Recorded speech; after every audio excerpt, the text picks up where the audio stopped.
सलीम साफी साहब, ये सिलसिला यहाँ रुकने जा रहा है या जहांगीर तरीन और कुछ बड़ा करने जा रहे हैं? उनके करीबी ज़राए तो ये दावा कर रहे हैं कि वो एक धमाका करने जा रहे हैं। क्या होने जा रहा है? नहीं, देखिए शाहजेब, ये जो ट्वीट मैंने किया था ये कोर कमांडर मीटिंग से एक दिन पहले किया था और मुझे ये अंदाज़ा था कि जो अस्करी हल्के हैं जितने भी हैं वो ये जो 9 मई है उसको 9/11 समझते हैं पाकिस्तान के लिए, बल्कि 9/11 में तो कम से कम अमेरिका के शुहदा की बेहुरमती नहीं हुई थी, इसमें तो वो काम भी किया गया।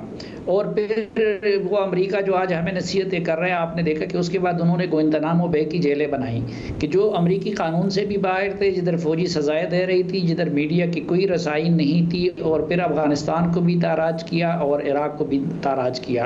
तो ज़ाहिर बात है कि जब रियासत और रियासत की अफवाज पे इस तरह का एक हमला किया जाता है तो वो रिएक्शन फिर गैर मामूली होता है। तो उसी तनाजुर में मुझे चूँकि ये यकीन था कि ये सब कुछ प्लानिंग ज़मान पार्क में हुई थी, तो मैंने उसी वजह से अपना ये तज्जिया किया था कि उसके बाद इमरान खान के लिए सरप्राइज़ भी आने वाले हैं और मुश्किल तरीन हालात भी आने वाले हैं। जहांगीर तरीन के अहम तरीन बनने की बात मैंने इस बुनियाद पे की थी कि जहांगीर तरीन ही PTI को, अगर जहांगीर तरीन ना होते तो इमरान खान कभी वज़ीर आज़म नहीं बन सकते थे।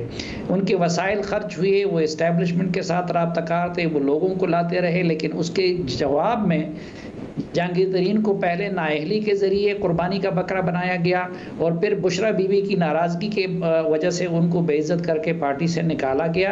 तो जहांगीर तरीन पहले भी एक ग्रुप बना चुके हैं, लेकिन चूंकि जनरल बाजवा साहब और उनके जो इस्टेब्लिशमेंट थी वो इमरान खान के साथ कड़ी थी, इसलिए उस वक्त वो एक ख़ास हद से ज़्यादा नहीं बढ़ सके।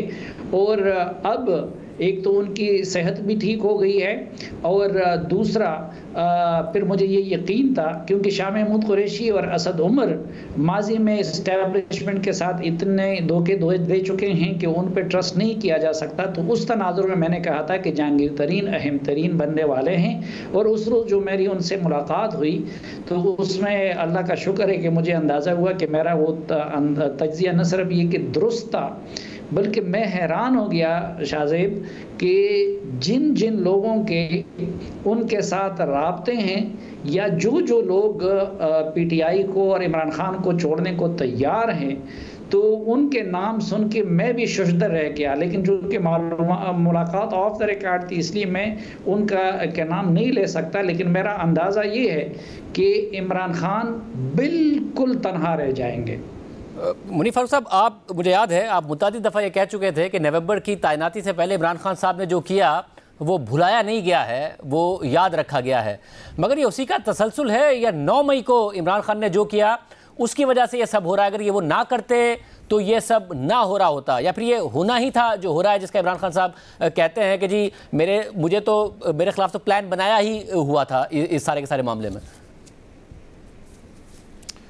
शुक्रिया शाहजेब साहब। देखिए, इमरान खान साहब का जो पिछले साल तर्ज अमल था, जो उनके साथ इवेंचुअली हुआ या जमात के साथ हो रहा है, ये तो लगभग काफ़ी अर्से पहले तय था कि इसका मंतकी अंजाम तो यही होगा। 9 मई के वाक़यात ने उस पर मोहर सख्त कर दी और इस सारे प्रोसेस को एक्सपेडाइट कर दिया, जल्द कर दिया, तेज़ कर दिया। इवेंचुअली होना यही था इमरान खान साहब की जमात के साथ। लेकिन यकीनी तौर पर बहसीत एक पाकिस्तानी, आपके लिए, मेरे लिए, सलीम साफी साहब के लिए, किसी भी सियासी जमात के ऊपर खुदा न खास्ता बैन लगना या लोगों का उसको छोड़ जाना मुश्किल वक्त में कोई भी सेलिब्रेट करने वाली बात नहीं है। ये कॉन्स्टिट्यूशनल डेमोक्रेसी के लिए बिल्कुल भी अच्छी बात नहीं है। लेकिन क्योंकि पाकिस्तान तहरीक इंसाफ को जिस तरह से मैन्युफैक्चर किया गया एस्टैब्लिशमेंट के ज़ोर पर और एस्टैब्लिशमेंट के घोड़े की मदद से, तो ज़ाहिर बात है जो बनाई उस तरह से गई, जो ताकत में उस तरह लाई गई, उसकी डिसमेंटलिंग भी फिर इसी तरह से होनी थी। और ये बात फैक्ट है। और मैं तो आपके प्रोग्राम में मुतअद्दिद दफ़ा पहले भी अर्ज़ कर चुका हूँ, कई दफ़ा कह चुका हूँ, इसके ऊपर लिख भी चुका हूँ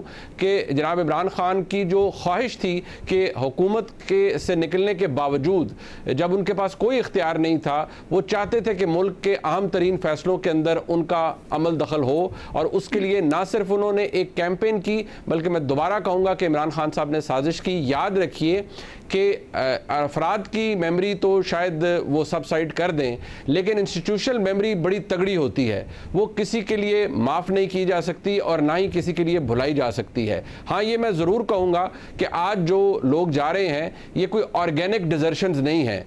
ये भी ज़ाहिर बात है, असद उमर साहब जो मर्ज़ी कहें कि मुझ पे प्रेशर नहीं है, या कोई और जो मर्ज़ी कहे कि मुझ पे प्रेशर नहीं है, प्रेशर है। ये ऐसा प्रेशर है शाहज़ेब खानज़ादा साहब जो कि आप, मैं या सलीम साहबी साहब देख सकते हैं, महसूस कर सकते हैं। बेशक नज़र ना आए, लेकिन ये सीमलेस नहीं है, ये महसूस होगा भी, पता भी चलेगा सबको कि ये क्या हो रहा है। और मैं आपको इतनी बात ये भी बता दूं कि ये सिलसिला यहाँ शायद रुकेगा नहीं। ये जो पार्टी पे बैन करने वाली बात की गई है, इसके पीछे भी एक बड़ी सीरियस थॉट मौजूद है, और वो थॉट ये है कि अगर कोई मामला या कोई जमात फितने का किरदार अदा करे किसी मुल्क के अंदर और फिर ऐसे हालात बर्पा कर दे कि मुल्क के अंदर एक सिविल वॉर किसी सिचुएशन बन जाए, जो कि उसका एक टेस्टमेंट हमने देखा 9 मई को, तो फिर यकीनी तौर पर सोचना पड़ता है बहुत से स्टेक होल्डर्स को कि कुछ ऐसा किया जाए। लेकिन मैं दोबारा कहूंगा, मेरे लिए ये बिल्कुल भी हौसला अफजा सिचुएशन नहीं है बहसियत एक पाकिस्तानी कि कोई भी सियासी जमात जिसका वोटर सपोर्टर मौजूद हो वो बैन हो या उसके लीडर्स उसे छोड़ के जाए।